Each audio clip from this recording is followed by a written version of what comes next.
हमारे साथ लगातार तीसरी बार हैट्रिक कर रहे केंद्रीय मंत्री रामदास अठावले जी हैं, उनसे बात करते हैं। सर, राहुल गांधी ने एक ट्वीट किया है जिसमें ये कहा गया है, बताया गया है कि रविंद्र वाइकर जो मुंबई उत्तर पश्चिम सीट से जीते हैं कि किस तरीके से ईवीएम को हैक किया गया है, अनलॉक करने की कोशिश की गई है एक मोबाइल के जरिए। उनका ये ट्वीट में कहना है कि लोकतंत्र खतरे में है, ईवीएम के जरिए ये बताने की उन्होंने कोशिश की है। क्या कहेंगे सर? मुझे लगता है कि लोकतंत्र खतरे में नहीं है, राहुल गांधी खतरे में है। मतलब ऐसा कोई लॉक किया और ये किया, ऐसा नहीं हो सकता है।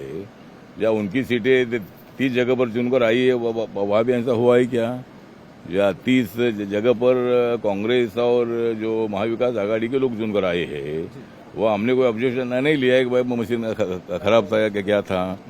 तो मतलब रविंद्र वाइकर जी ने मतलब जब दोबारा काउंटिंग करने का जो अधिकार था उसको मांगा था, तो रिकाउंटिंग में उसको मतलब 49 वोटों से उनको सफलता मिली है। तो उसको एकदम हैंग हो गया, ये हो गया। राहुल गांधी तो ऐसी बातें करते रहते हैं, लेकिन ऐसा कुछ बिल्कुल नहीं हुआ है। और अगर इतनी सीटें कांग्रेस पार्टी की आई है, वहां भी क्या मशीन खराब थी क्या? इतने आपके लोग 232 चुनकर आए हैं। तो इसीलिए लोकतंत्र में इसी तरह का ऑब्जेक्शन लेना ठीक नहीं है। और राहुल गांधी को मैं पूछना चाहता हूं कि ईवीएम मशीन क्या नरेंद्र मोदी जी ने लाई है? ये तो मतलब आपकी सरकार ने लाई है। तो अगर उसको बंद करना है तो सब लोग करें। उसके लिए बैलेट पेपर पर भी चुनाव लड़ने के लिए हमारी तैयारी है। लेकिन पूरी दुनिया भर में कई जगह पर बैलेट पेपर पर भी चुनाव होता है, कई जगह पर ईवीएम मशीन पर भी मतलब चुनाव होता है। और बैलेट पेपर पर काउंटिंग में काफी टाइम लगता था, इसीलिए ईवीएम मशीन आई है। तो ईवीएम मशीन पर भरोसा रखना चाहिए, ऐसा मुझे लगता है। सर, स्पीकर डिप्टी स्पीकर को लेकर अब जो है वाद विवाद होने लगा है। संजय राउत कह रहे हैं कि अगर डिप्टी स्पीकर लोकसभा का हमें दिया गया तो ठीक है, नहीं तो फिर चंद्रबाबू नायडू से कहेंगे कि वो अपना स्पीकर खड़ा करे और इंडिया गठबंधन अपना जो है उनको सपोर्ट देगी। इसके लिए खुद उद्धव ठाकरे इंडिया गठबंधन के नेताओं से बात करेंगे, क्योंकि अगर बीजेपी अपना स्पीकर ले आ देती है लोकसभा में तो सबसे पहले उनकी पार्टी बीजेपी तोड़ेगी और उसके बाद जदयू नीतीश कुमार की पार्टी का नंबर होगा। क्या कहेंगे? मुझे लगता है कि ऐसा कुछ होगा नहीं। मतलब चंद्रबाबू की ना पार्टी ना टूटेगी, ना वो टूटने में इनको सफलता मिलेगी। ये तो इसी तरह की बातें हंगामे में करते रहते हैं। और ये बार बार बोल रहे कि भाई सरकार जाएगी, लेकिन मनमोहन सिंह की सरकार 10 साल तक चली थी। कांग्रेस अल्पमत में थी, लेकिन यूपीए की सरकार उनके पास मेजोरिटी थी, 10 साल तक चली थी।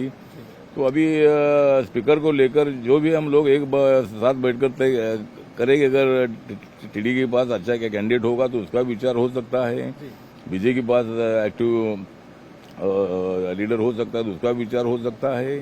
तो मुझे लगता है कि भाई संजय राउत ने हमको सपोर्ट करने की आवश्यकता नहीं है। मतलब हाँ, उनका स्पीकर के लिए कैंडिडेट खड़ा करे वो, लेकिन चंद्रबाबू के बारे में ऐसा बोलना ठीक नहीं है। चंद्रबाबू हमारे साथ ईमानदार है और वो हमारे साथ रहेगी, एनडीए के साथ रहेगी। आखिरी सवाल सर, विधानसभा चुनाव की तैयारियां चल रही हैं। महाविकास आघाड़ी कह रही है कि जो है उनकी तैयारी पूरी है। हालांकि उद्धव ठाकरे 288 सीटों पे दावा कर रहे हैं कि उनके तैयार हैं कैंडिडेट।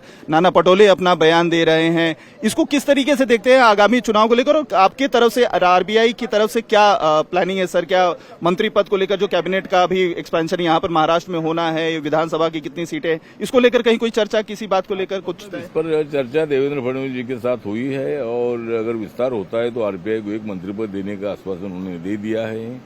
और विधानसभा में, लोकसभा में तो हमको एक भी सीट नहीं मिली थी, लेकिन विधानसभा में एक 8-10 सीटें मिलनी चाहिए, इसी तरह की मांग हमारी है।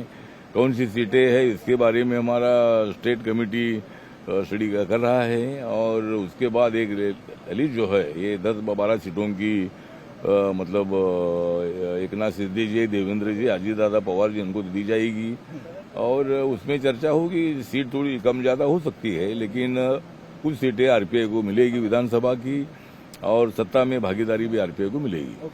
बहुत बहुत शुक्रिया। तो ये थे केंद्रीय मंत्री रामदास अठावले, जिनका साफ तौर पर कहना है कि आगामी जो विधानसभा चुनाव है उसमें 8 से 10 सीटें आरपीआई को मिलेगी, इसकी उम्मीद है। और राहुल गांधी जिस तरीके का ट्वीट कर रहे हैं ईवीएम के हैक को लेकर, उनके बारे में भी जांच इंडिया गठबंधन का भी करना चाहिए। कांग्रेस को जो इतनी सारी सीटें मिली, क्या उन जगहों पर भी ईवीएम हैक हुआ है? ऐसे में जब चुनाव परिणाम आ चुके हैं तो लोकतंत्र में ईवीएम के ऊपर अब सवाल उठाना ये बिल्कुल भी सही नहीं है। कैमरामैन रवि के साथ अतुल सिंह, इंडिया टीवी, मुंबई।